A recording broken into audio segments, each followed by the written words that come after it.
Hello and welcome to Cup of Tea Reviews. My name is Tim and I'm joined as always by Michael. Thanks for having me. Thank you for joining me. Tim, we watch movies to be entertained, but so many of them are duds. We watch the movies that can go either way, good or bad, and we let you know if they're worth your while. We waste our time so that you don't have to. We are joined again by our good friend Jake Pritchard. Jake, thanks for being on the show. Thrilled to be here. This week, it's the Christmas season, and we are going to talk about... A Christmas classic. It's called Hot Frosty. Not a classic. Only time will tell. It's a holiday film starring Lacey Chabert and Dustin Milligan. Michael, please give us your hot take. Tim, this movie was my cup of tea, I guess.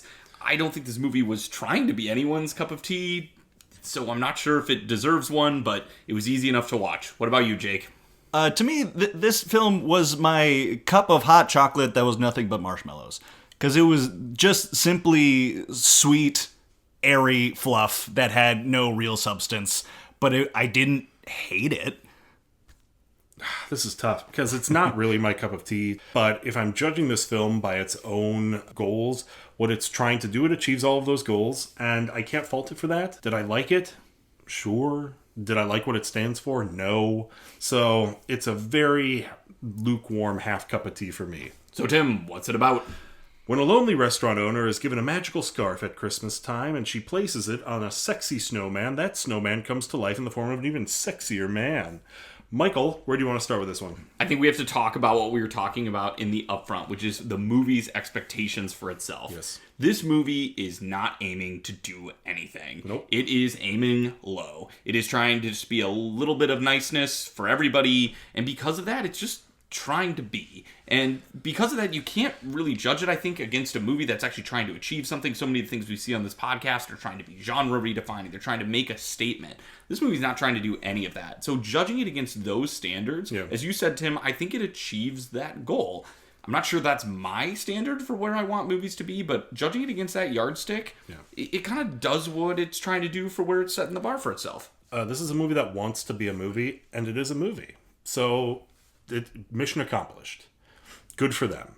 My big issue with this is that it's an epidemic of what's called second screen viewing or second screen content, where they make it so that it won't disturb you while you're sitting on your phone while watching it, or you can put it on in the background while you're doing something else, and nothing in this movie is going to be too arduous or too emotional or too disturbing to pull you away from your phone or folding the laundry. And I hate that. I hate that that's where movies are at, and I hate that that's the kind of content that is being produced. Stuff that is so fluffy and so meaningless that it's designed to be ignored. I don't like that, and I object to that existing. At the same time, this movie was fine. There was nothing in it that was offensive. There was nothing in it that caused a reaction in me, and it was fine. So as a fine piece of content, I can't really fault it, but I can't give it any points either. The thing that I was cautiously optimistic about this movie going in, just because the premise is so bonkers, that I was like, well, at least it's going to be unique. And then it wasn't. This movie, it follows so many tropes that you can tell where every scene is going the second it starts. And with something as bizarre as there is a sexy snowman that came to life, you think they would have an opportunity to try to do something fun and unique and use that premise to their advantage, but they kind of just let it go, and it's just another Christmas love story with no real fun or emotional value.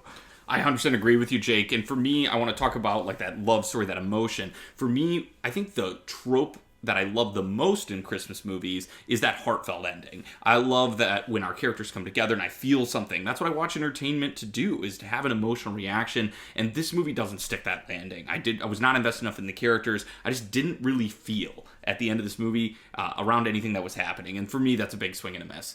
Okay, we've ragged on this pretty good, guys. Was there anything we liked? I will have to say that the cast is solid, at least. Lacey Chabert, she does her best with what she's given. She tries to give a couple, some emotional weight to some of the scenes. Although she's never really successful because she's trying to climb quite a mountain. Dustin Milligan is pretty committed to his role as the snowman, and he does give off this feeling of the innocence of this sexy snowman child. And then kind of interspersed through all of this is just several scenes with Craig Robinson and Joe Lo Truglio as like the sheriff and his deputy. And like, I love those two actors. They're very funny people. And they do at least give some sense of variety to the movie, even though they are also not really given anything to work with. For me, the best performance in the film are Dustin Milligan's abs. Michael, when should somebody watch the film? Tim, I wouldn't recommend anyone actively watch this movie. It's just not worth your attention. And the worst part, as you were saying, is it's not trying to do that, which is just such a disappointment to me. The one thing I liked about it was that Dustin Milligan, who I love from Schitt's Creek, is continuing to build his career. I'm glad to see that he's still working. He's a really talented guy. I'm excited to see what he does next. There's nothing here, though, I'd recommend. What about you, Jake? Yeah, like Tim said, it is very much a second screen film. If you pay attention to it while you watch it like we did, you will realize some of the terrifying implications of its world building. And so I would just say, like, if you just kind of like looking at pretty people for an hour and a half, use this as your Yule log while you do other things. I wouldn't recommend this. I have seen Hallmark Christmas movies and Netflix Christmas movies that are more fun, that are more entertaining, that are worse than this in a more fun way, and that are better than this in a more fun way. So I think there's other options. Thank you guys for listening. It's been Cup of Tea's 3-Minute Reviews. Thank you all for watching. Join us next time on Cup of Tea Reviews.